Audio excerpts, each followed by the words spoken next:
வாழ்க பாரதம், வளர்க ஜோதிடக்கலை, ஓங்குக ஜோதிடர்கள் ஒற்றுமை. வாழ்க பாரதம், வளர்க ஜோதிடக்கலை, ஓங்குக ஜோதிடர் ஒற்றுமை. ஐந்து கரத்தினை யானை முகத்தினை இந்தில் இளம்பெறை போலும் ஏற்றினை நந்தி மகந்தனை நாணக் கொழுந்தினை புந்தியில் வைத்தடி போற்றுகின்றேனே. ஸ்ரீ காமாட்சி அம்மன் ஜோட ஆய்வகம் நடத்தும் ஜோதிட ரத்னா சங்கமம் 3வது மாதாந்திர ஜோதிட கருத்தரங்கம், அதாவது அன்புடையர் நிகழும் மங்களகரமான பராப வருஷம் ஆனி மாதம் 6ஆம் தேதி சனிக்கிழமை அன்று ஸ்ரீ காமாட்சி அம்மன் ஜோட ஆய்வகம் நடத்தும் ஜோட ரத்னா சங்கமம் 3வது மாதாந்திர ஜோட கருத்தரங்கிற்கு மிகவும் சிறப்பாக நடைபெற உள்ளதால் ஜோட குருமார்கள், ஜோட ஆராய்ச்சியாளர்கள் மற்றும் ஜோட நண்பர்கள் அனைவரும் கலந்து கொண்டு வந்தமைக்கு புலங்கணிந்த நன்றியை சிறப்பாக காணிக்கையாக்குகிறோம். ஜோதிடம் என்பது காலையிலிருந்து மக்கள் நிறையான கருத்துக்களை எல்லாம் ஒவ்வொருத்தரும் ஒவ்வொரு கருத்துக்களை சொன்னாங்க. நமக்கு பேச வாய்ப்பளிக்கிற போது மணி 3:37 ஆயிடுச்சு. அதனால இந்த ஜோதிட கருத்தரங்கு நடத்துறதுங்கிறது ஒரு சாதாரண விஷயம் இல்ல. இந்த ஜோதிடத்துறைக்கு செய்யற சேவை மாதிரி இதை நடத்தி கொண்டிருக்கின்ற அவர்களுக்கு எங்களுடைய மனமார்ந்த நன்றியை தெரிவித்துக் கொள்கிறோம். இந்த ஜோட கருத்தரங்களுக்கு வருகை தந்திருக்கின்ற அனைத்து ஜோட மாமேதைகளுக்கும் நன்றி கூறுகிறோம். அதாவது ஜோதிடம் என்பது ஒளி. இந்த ஜோதிடம்னா ஒரு வெளிச்சம். இருட்டுல ஒரு பொருள் போட்டா தெரியாது, அத ஒரு லைட் இருந்தாவோ பகலா இருந்தாவோ டக்குன்னு எடுத்துக்கலாம். இந்த ஜோதிடத்துறையில அநேக கோடி விஷயங்கள் இருக்கின்றன. மெயினா நாம் எடுத்துக்க வேண்டிய ஒரு சில விஷயங்களை மட்டும் தெளிவா பேசுவோம். ஒரு ஜாதகத்தை கையில வாங்கணும்னு அந்த ஜாதகம் லக்கணம் என்ன, லக்கணாதிபதி எந்த வீட்டில் நின்றார், லக்கணாதிபதி யார் பார்க்கிறார்கள், அது நின்ற வீடு, ஆட்சி, உச்சம், நீச்சம், பகை, சாரம் என்ன அப்படிங்கிறது மிக முக்கியம். லக்கணத்துக்கு ஒரு ஜாத கையில வாங்கணும்னு கணப்பா குருபதி நிலைமை பாரு, கணமுள்ள ராசி நின்ற நிலையப்பாரு, லக்கணேச நிலையப்பாரு, திசபுத்தி பார்த்து உன் மனதை திடப்படுத்தி உத்தமனே அப்படி ஊழ்வனையை எடுத்து செப்புங்கிறார். அப்ப குரு கெடாம இருக்கும். ஒரு ஜாதகத்தை கையில் எடுத்தோன்னே குரு கெடாம இருக்கணும். குரு கெடாம இருக்கிறது எப்படி? லக்கண ராசிக்கு 1-5-9லயோ 1-4-7-10லயோ 6-8-12 மறையாம இருந்தா அந்த ஜாதகம் நல்ல ஜாதகம். அப்போ லக்கணாதிபதிங்கிறவர் சுபர்மனை ஏறி சுபரோட சேர்ந்து சுவர் சாரம் பெற்றாலும் சுவர் பார்வை பெற்றாலும் லக்கணத்தை குரு பார்ப்பதை விட லக்கணாதிபதி குரு பார்ப்பது சிறப்பு. அதனால நன்னும் லக்கணாதிபதியை நாடியே சுவர்கள் பார்க்க விண்ணுலகோர் வியப்ப வெற்றியும் புகழும் கொண்டு எதிர்த்தவர் தம்மை அடக்கி மண்ணுலகத்தில் நன்மை உற வாழ்வான், நல்ல குபேரனை போல் சந்ததி பெற்று வாழ்வான். அவனிவன் ஜனனக்கோள் நட்கோளாகில் அதிகாரி வன் தனக்கு சொந்தமாகும், கேவலம் இல்லாதவன் கெடுதி இல்லாதவன் கூலி வலை வேலை செய்யானான். அவங்களுக்கு இந்த லக்னாதிபதிங்கிற கிரகம் நல்ல சாரமேறி நல்ல வீடேறி நல்ல பார்வை பெற்றாவே அந்த ஜாதகம் நல்ல ஜாதகம், முதல் தரமான ஜாதகம். லக்கணங்கிறது அவ்வளவு ஒரு சிறப்பு. லக்னாதிபதி நின்ற வீடு அவ்வளவு சிறப்பா இருக்கும். 2ஆம் இடம் வாக்குஸ்தானம். வாக்குநாதனை நல்லோர்கள் காண கூட நோக்க வாக்குதான் அவர்க்கு செல்வம் வளருமே வாக்கிலே செல்வம்னா. வாக்கு சொல்வாக்கு இருந்தா செல்வாக்கு தானா தேடி வரும். அப்ப வாக்குநாதன் 2 ஆட்சி பெற்றிருந்தா நெகக்கல்ல அழுக்கப்படாது, போட்ட சட்டை மடிப்பு கிடையாது, தின்ன சோறு சீரனாவை சைன் பண்ணி சமணாயிட்டு வந்துருவான். அவங்களுக்கு வாக்கு தான் செல்வம். வாக்குனால ஜீவனம் பண்றவங்க இன்னைக்கு இருக்கிற எத்தனை கோடி மக்கள் நாட்டுல இப்ப வாத்தியாரு, ஆசிரியர், காலேஜ் லெக்சர், ப்ரொஃபஸரு, வக்கீலு, நீதிபதி, ஜோசியரு, அனைத்து புரோக்கர்களும் வாக்குனாலதான ஜீவனம். அவங்களுக்கு எல்லாம் 2ஆம் அதிபதி நல்லா இருக்கும். இந்த 2ஆம் அதிபதியும் சுபர் பார்வை சேர்க்க 2ஆம் அதிபதி லாபாவதியோட சம்பந்தப்படுறதெல்லாம் அந்த ஜாதகம் எல்லாம் எங்கிருந்து பணம் வருது, எப்படி சொத்து சேர்ந்துனே தெரியாத அளவுக்கு சேரும். தனாதிபதி லாபாபதி ஒண்ணு சேர்ந்தார். அதே மாதிரி 3ஆம் இடம். 3ஆம் இடம்ங்கிறது புகழ், கீர்த்தி, செல்வம், செல்வாக்கு, ஆளடிமை, பொன்பொருள் சேர்க்கை எல்லாமே சொல்றது. அந்த 3ஆம் அதிபதி 3லயே ஆட்சி பெற்றா அவங்களுக்கு வந்து பல பேரை வச்சு வேலை வாங்கக்கூடிய தகுதி, அந்தஸ்து எல்லாமே சிறப்பா இருக்கும். 3ஆம் இடங்கிறது வீரபராக்கிரமம். 6ஆம் அதிபதி 3ல் நின்று 3ஆம் அதிபதி 3ல் இருந்தால் எதிரியை மண்டி போட்டு மண்ணை கவ வச்சிருவான். அப்படிங்கிறது சாஸ்திரத்தினுடைய உண்மையான கருத்து. என்னுடைய 44 வருஷ ஆண்டுகள்ல 4ஆம் இடம் சென்னல் வயல் பூமி, சிறந்த கட்டடம். அதாவது மனிதனுக்கு உயிருள்ள காரகத்தில் தாய், உயிரற்ற காரகத்தில் சொகுசான வீடு, சொகுசான பங்களா, சொகுசான காரு, இதெல்லாம் பேசுறதெல்லாம் 4ஆம் இடம். 4ஆம் இடத்துல யார் யாரெல்லாம் நல்லா இருப்பாங்க? லக்கணத்துல புதனும் குரு இருந்தா திக்பலம், 4ல் சந்திரன் சுக்கிரன் திக்பலம். அப்ப கோளொன்று சரமாய் 4ல் கொற்றவனை சக்கரவர்த்தியாய் வாழ்வான்ங்கிறான். அப்ப லக்கணம் துலா லக்கணமா இருந்து 4ல் போய் சந்திரன் சுக்கிரன் இருந்தாவே அந்த ஜாதகரெல்லாம் பார்த்தா பங்களா, வீடு, காரு, மண்ணு, மன, தோட்டம், துறவு எல்லா அம்சத்தோட தான் இருக்காங்க. அதே மாதிரி 5ஆம் இடம் பூர்வ புண்ணியஸ்தானம், புத்திரஸ்தானம், ஞானோதயம், அறிவு, தூய்மையான எண்ணம், புத்தி சாதுரியம், வித்தை, கல்வியில் திறமை, சத்காலேஜம், ஜட்சங்கம், மகான்களின் நட்பு, யோகாபீசம், பதவி உயர்வு, அந்தஸ்து எல்லாமே 5ஆம் இடம். 5ஆம் அதிபதி நல்லா இருந்தாவே, பூர்வ புண்ணியாதிபதி நல்லா இருந்தா அவங்களுக்கு 7.5 சனி, அஷ்டம சனி, தசாபுத்தி காலங்கள் எல்லாமே அவங்க எல்லாம் ஈஸியா சமாளிப்பாங்க. ஏன்னா பூர்வ புண்ணியம் கெடாம இருந்துட்டாவே அவன் புத்தி நல்ல வேலை செய்யும். அவங்களுடைய பாட்டனார் நல்லா இருப்பாரு, அவங்களுடைய சந்ததிகள் அனைத்துமே நல்லா இருக்கும். 5ஆம் அதிபதி நல்லா இருக்கும். அப்போ 1, 5, 9 கூடையவரெல்லாம் ஒரு ஜாதகத்துல ஒரு நல்ல ஸ்தானத்தில் இருந்தாவே அது வந்து அம்பானி மாதிரி தான் அந்த ஜாதகம். அதே மாதிரி 1, 5, 9 கூடையெல்லாம் கெட்டதுன்னு வச்சுங்க, அது பிளாட்பாரம். அதே மாதிரி 6ஆம் அதிபதி 3ஆம் இடத்துல இருந்து அடுத்த சோரம் பிறப்பதில்லை, பிறந்தால் அது இருப்பதில்லை. 6ஆம் அதிபதி 3ஆம் இடத்துல இருந்தா ஒரு ஜாதகர்ல இப்போ உங்க ஜாதகமே இருக்குது, 6 கூடை 3க்கு வந்துட்டாருன்னா அடுத்த சகோதரம் பிறக்காது, பிறந்தால் அது இருக்காது. இல்லைங்க, அதுக்கும் பிற்பாடு வாரிசு இருக்குன்னு இருக்கலாம். ஏன்னா அந்த வாரிசுக்கு முதல் அந்த ஜாதகம் பார்க்கிற ஜாதகத்துக்கு 6 கூடை 3க்கு வர்ற போது அந்த ஜாதகத்துக்கு இளைய வாரிசு மட்டும் கருவாய் அபேஷனா இருக்கும், பிறந்து இறந்திருக்கும், அதுக்கடுத்து குழந்தை இருக்கும். அப்புறம் 6ஆம் இடம் தான் நம்மளுடைய மெயினான வருமானம். 6 கூடை 2க்கு வந்துட்டான்னு வச்சுக்க, எதிரி சொத்தெல்லாம் இவனுக்கு சேர்ந்துடும். 2ஆம் அதிபதி கெடாம இருக்கும். அப்போ 6ஆம் அதிபதிங்கிறது மெயினான ஒரு 6, 8, 12 எல்லாம் துருஸ்தானம், மறைவுஸ்தானம் சொல்லுவோம். 6, 8, 12 குடையவர்கள் ஒன்று சேர்ந்தால் அது விபரீத ராஜ்யம். அந்த திசாபுத்தி வந்ததுனாலும் அவங்களுக்கு நட்பலன்களை கொடுக்கும். 7ஆம் இடம் 7ஆம் இடம்ங்கிறது மனைவி ஸ்தானம், கூட்டாளி ஸ்தானம், இதெல்லாம் வச்சு பாக்குறது. 7 கூடையும் பாக்கியம் ஏறிட்டானா கல்யாணம் ஆனதுல இருந்து அவங்களுக்கு சகல சபாக்கியத்தோட தான் வாழ்வாங்க. ஆனா 9 கூடையும் கிடக்கூடாது. 7 கூடையும் பாக்கியம் மீறி பாக்கியாதிபதி கிடக்கூடாது. அதே மாதிரி 8ஆம் இடம் ஆயுள். மனிதனுக்கு 8ஆம் இடம் தான் வருமானம், சேமிப்பு அப்படிங்கிற இடம். நாம லாபஸ்தானத்தை 11ஆம் இடமா சொல்லுவோம். தொழில் 10ஆம் இடம், தொழிலுக்கு லாபஸ்தானம், லக்கணத்துக்கு 8ஆம் இடம். அந்த 3, 8 கெடாம இருந்ததுன்னா லக்கணத்துக்கு 8, ராசிக்கு 8, காலப்புருஷனுக்கு 8, 3, 8 கூடையும் கெடாம இருந்தால் அவன் சேமிப்பில், பொருளாதாரத்தில், வருமானத்தில் மிச்சம் பண்ணி வச்சிருப்பான், இடம் வாங்கியிருப்பான், வீடு கட்டியிருப்பான், நகை செஞ்சிருப்பான், பசங்க பிள்ளைங்களை படிக்க வச்சு செல்வாக்கான நிலையில வச்சிருப்பாங்க. அதுக்கெல்லாம் காரணம் 3, 8 கெடாம இருக்கும். அட்டமாதிபதி 3, 8, 12 இருந்தால் மாடாமாடி கூடா கோபுரம் கட்டி செல்வ சீமான் போல் வாழ்வான், ஆயுள் 100 ஆண்டு. அதே மாதிரி 9ஆம் இடம் பாகிஸ்தான். அந்த 9ஆம் இடம்ங்கிறது 9, 10 கூடையவரும் ஒன்று சேர்ந்தால் அது தர்மகர்மாதிபதி யோகம். இந்த தர்மகர்மாதிபதி யோகம் எல்லா லக்கணத்துக்கும் வேலை செய்யாது. சில லக்கணங்களுக்கு செய்யும், சில லக்கணங்களுக்கு செய்யாது. அதுக்கு சில காரணங்களும் உண்டு.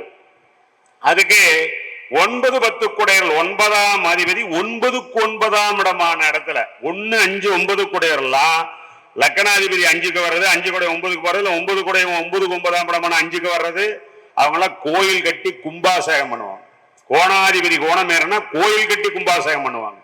பாக்கியாதிபதி கடாம இருந்தால் சென்றிடமெல்லாம் அவனுக்கு பாக்கியமா தான் இருக்கும். அதே மாதிரி 10ஆம் இடம் தொழில்.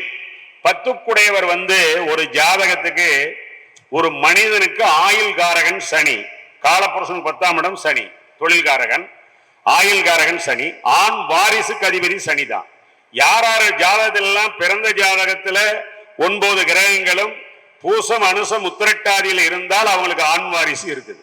ஆண் வாரிசு இல்லைன்னு சொல்ல முடியாது. நான் அனுபவ ரீதியில் நிறைய ஜாதகங்களை பார்த்திருக்கிறேன்.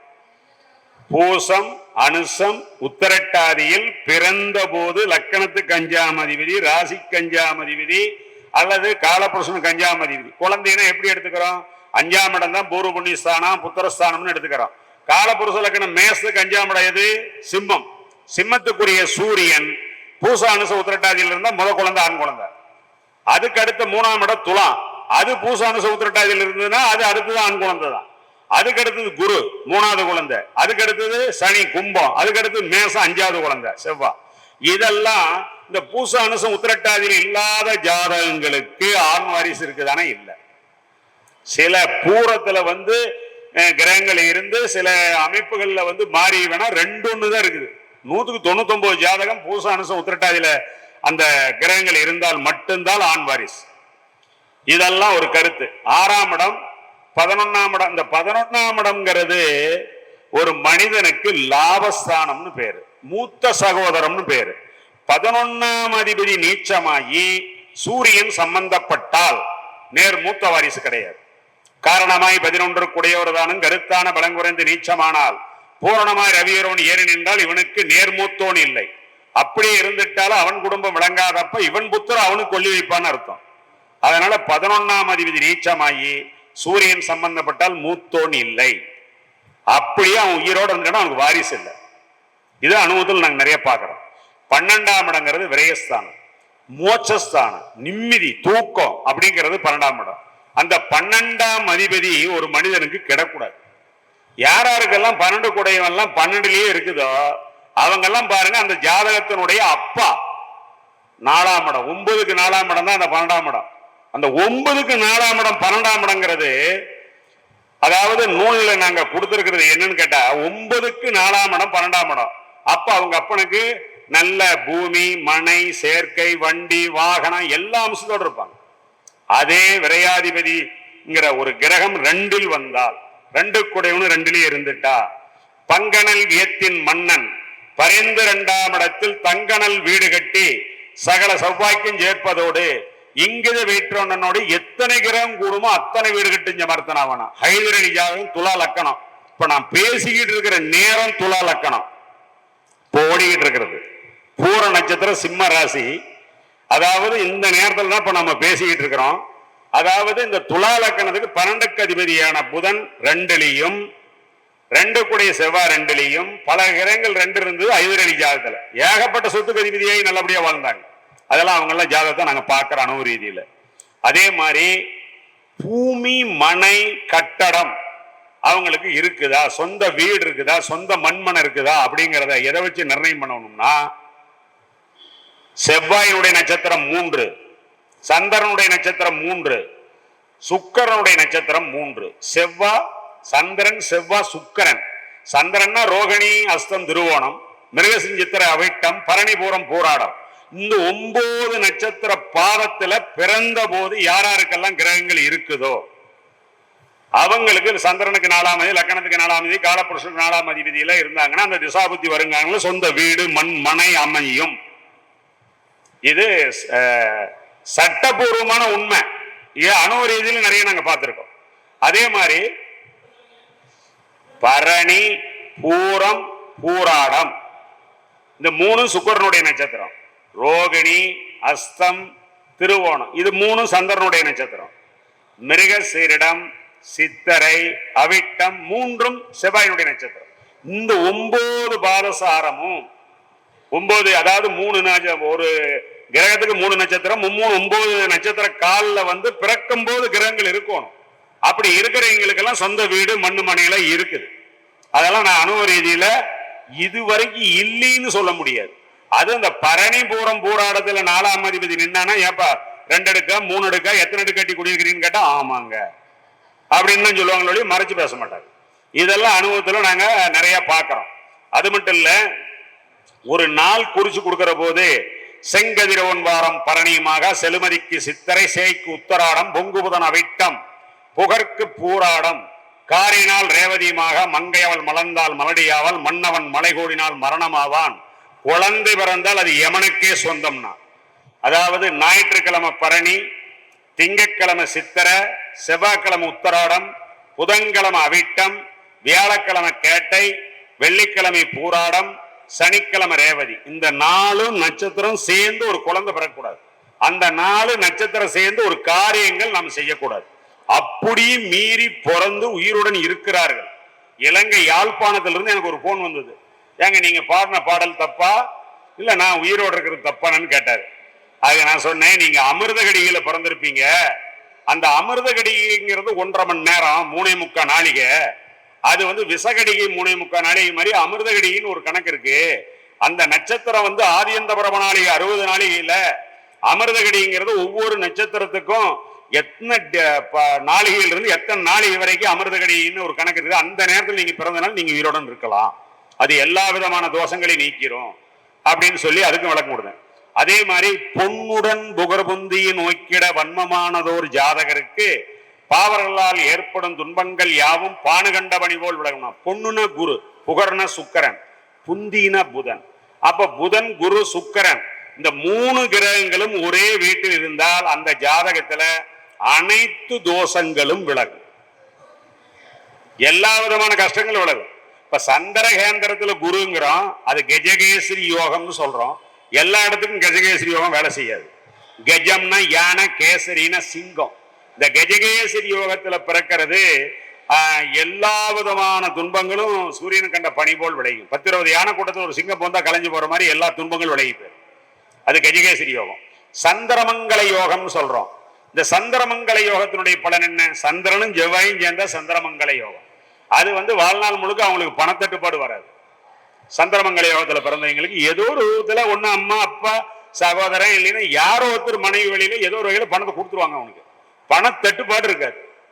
அதே மாதிரி கஜகேசரி யோகத்துல பிறந்தவங்களுக்கு எல்லா விதமான நன்மைகளும் ஏற்படும், எல்லா தோஷங்களும் அடிபட்டு போகும். அதே மாதிரி நீசபங்க ராஜயோகம், ஒரு கிரகம் நீச்சமா இருக்குது, அந்த வீட்டுக்குடையவர் ஆட்சி உச்சம் பெற்றால் அதுக்கு நீசபங்க ராஜயோகம்னு அர்த்தம். அந்த நீசபங்க ராஜயோகம்னா பாத்தீங்கன்னா 2-3-4-5 கிரகம் நீச்சமா இருக்கு, அவன் தான் மந்திரியே இருப்பான். நீச்சனை நீச்சன் பார்த்தால் நினைத்ததை முடிப்பான், ஈசனுக்கு ஒப்பாவான். உச்சனை உச்சனமே ஒன்று பார்த்தால் அடி அச்சம் ஒன்றும் இல்லையடிகளியே, அது அரசனுக்கு ஒப்பாமடிகளியேங்கிற ஒரு பாடல் இருக்கு. அதே மாதிரி இந்த ஜாதக ரீதியில பஞ்சமகா புருஷ யோகத்தை ஒருத்தர் பேசினாரு. பேசுற போது அந்த பஞ்சமகா புருஷத்துக்கு விளக்கங்கள் என்னன்னா, எல்லா ஜாதகங்களையும் நம்ம கையில் எடுத்து வாங்கி பார்க்கிற போது அந்த பஞ்சமகா புருஷ யோகத்துக்கு என்ன பலன் சொல்லணும், எப்படி சொல்லணும் அப்படிங்கிறதுக்கு உங்களுக்கு தெளிவா சொல்றேன். பத்திர யோகம்னு ஒரு விளக்கம் கொடுத்தாரு. பத்திரம்னா அந்த பாண்டு பத்திரம் டாக்குமெண்ட்ஸுக்கெல்லாம் புதன் தான் அதிபதி. அந்த புதன் ஆட்சி அல்லது உச்சத்தில் லக்கணத்திற்கோ அல்லது சந்திரனுக்கோ கேந்திரத்தில் நிற்பது கம்பீர தோற்றம், சபைகளில் பேசும் திறமை, நல்ல பண வருவாய். அப்ப இது திரிகோணத்துக்கு கொடுக்கல, நல்லா கவனிக்கணும். ஜாதகம் இந்த பலன் இந்த கருத்துக்களை கேட்கின்ற பொழுது பத்திர யோகம் பஞ்சமகா புருஷ யோகத்துல புதன் ஆட்சியோ அல்லது உச்சத்திலேயோ இருக்கணும். அது லக்கணத்துக்கோ சந்திரனுக்கோ கேந்திரத்தில் மட்டும்தான், திரிகோணத்துக்கு கொடுக்கல. திரிகோணத்தை வச்சு சொல்லிவிடாதீங்க. அப்போ இது பஞ்சமகா புருஷ யோகத்துல பத்திர யோகம் வேலை செய்யும். எப்ப செய்யும்? புதன் திசையோ புத்தியோ அந்தரமோ நடக்கணும். இல்லைன்னா புதனுடைய சார ஆயிலையும் கேட்டை ரேவதியில மத்த கிரகன் திசாபுத்தி நடத்தணும். அப்பத்தான் அது வேலை செய்யும். அதே மாதிரி ருசக யோகம் சொன்னாரு.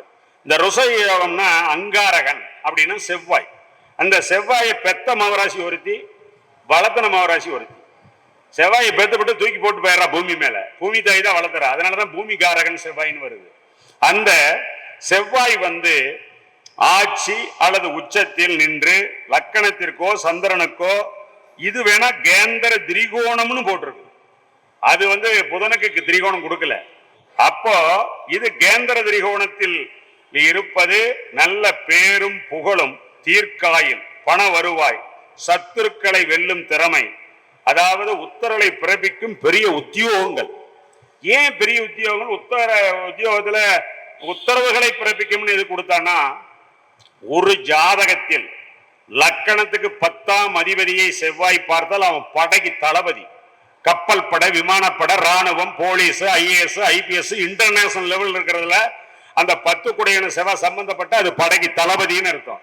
அந்த மாதிரி ஜாதகங்கள்லாம் அணுவு ரீதியில் நான் பார்க்கிறேன். பெரிய அதிகாரிகள் ஜாதகம்லாம் பார்க்கிற போது அந்த செவ்வாய் சனி எல்லாம் வலுவா இருக்கும். அது 10ல் சனி செவ்வாய் இருந்ததுன்னு வச்சுக்கோங்க. ஒரு ஜாதகத்துல 10ல் சனி சேனிக்க பராக்கிரம உத்தியோகத்தை சுத்தமாக செய்து கொண்டு சுகஜீவியாய் வாழ்ந்து நித்தியானந்தமாய் நிலந்தனில் மனைவி மக்கள் மைந்தரோடு வாழ்வான்னா அப்படி நல்லா படைப்பாங்கன்னு அர்த்தம். அதுவும் கேந்திர திரிகோண ரெண்டுலையுமே செவ்வாயும் சனி இருந்து, அது சனி ஆட்சி பெற்று செவ்வாய் உச்சம் அடைஞ்சாலோ நல்ல நிலையில 2 கிரகம் இருந்தாலோ அது திருவாதிர சதயம் அசுவனி மகம் மூலத்தில் இல்லாமல், இந்த 5 கிரகத்தினுடைய பாதசாரம் இல்லாமல், மாந்தினுடைய சேர்க்கை பார்வை தொடர்பு இல்லாமல் இருந்தால் அந்த ஜாதகம் நான் சொன்னபடிதான் இருப்பாங்க. எப்படி பெரிய உத்தியோகத்தில் நல்ல இருப்பாங்க. சரி, சசயோகம்.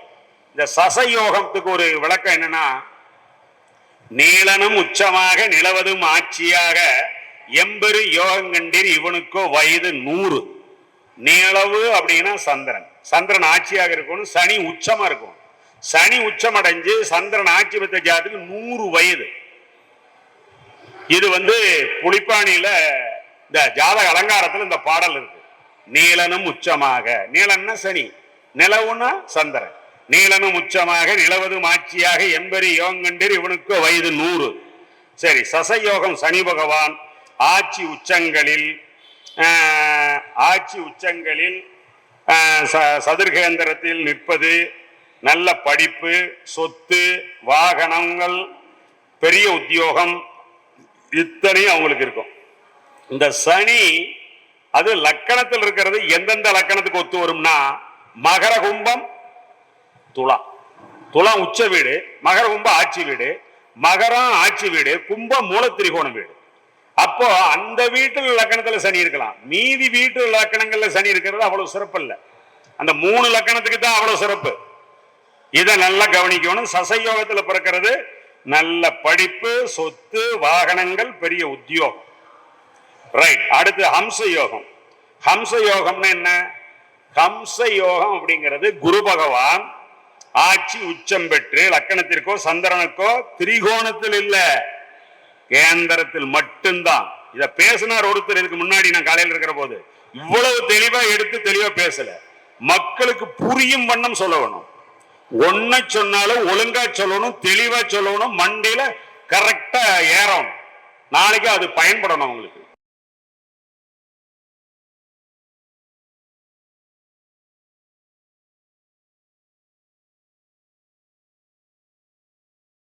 வாய் உண்டு, வாழ்நாள் முழுக்க பணத்தட்டுப்பாடு இருக்காது. அப்புறம் மாளவ யோகம். இந்த மாளவ அப்படின்னா, மாளவன் அப்படின்னா அதாவது சுக்கிர பகவான். சுக்கிர பகவான் ஆட்சி உச்சம் பெற்று லக்கணத்திற்கோ சந்திரனுக்கோ கேந்திரத்தில் தான், திரிகோணம் கொடுக்கல. நல்லா கவனிக்கணும். நீங்க கேந்திர திரிகோணம்னு எடுத்துக்காதீங்க எல்லாத்தையும். அதனால சுக்கிரன் ஆட்சி உச்சம் பெற்று லக்கணத்திற்கோ சந்திரனுக்கோ கேந்திரத்தில் நிற்பது நல்ல தோற்றமுள்ள தேகமுடையவன், பேரும் புகழும் உள்ளவன், தனவான், வாகனங்கள் உள்ளவன், காமம் அதிகம் உள்ளவன். அப்படிங்கிறது சுக்கிரன்கிறது. குரு மோகத்துக்கு அதிபதி, சுக்கிரன் காமத்துக்கு அதிபதி, ராகு போகத்துக்கு அதிபதி. ராக பத்தி ஒரு மகராசர் பேசினாரு. ராக பத்தி பேசுற போது ராகு தான் எல்லாமே போட்டோ அது இதுன்னு எல்லா விளக்கம் கொடுத்தாரு.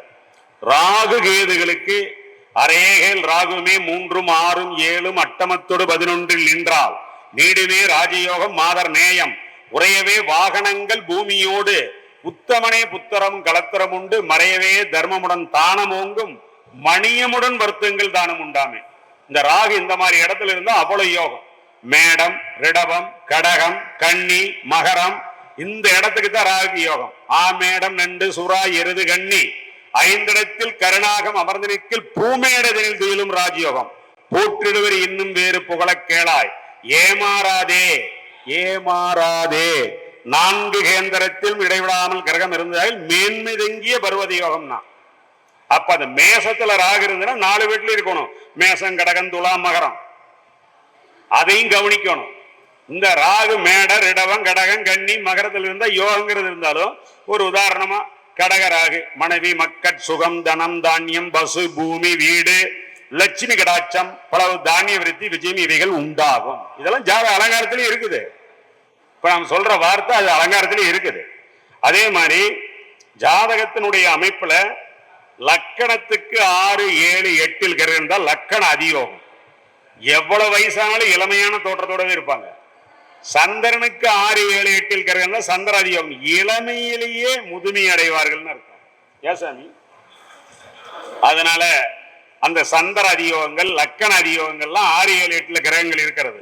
அதே மாதிரி சந்திரமங்கல யோகத்தினுடைய பலன் என்னன்னா, நிலம், சொத்து, பேரும் புகழும், ஆயினும் இந்த மாதிரி அவங்களுக்கெல்லாம் வாழ்நாள் முழுக்க இந்த பூமி மனைக்கு அதிபதி எல்லாம் இந்த சந்திரன், செவ்வாய், சுக்கிரன் சொன்ன மாதிரி இந்த சந்திரன், செவ்வாய் சேர்ந்த சந்திரமங்கல யோகத்துக்காரர்களுக்கு அந்த அமைப்பெல்லாம் நல்லபடியா உண்டு.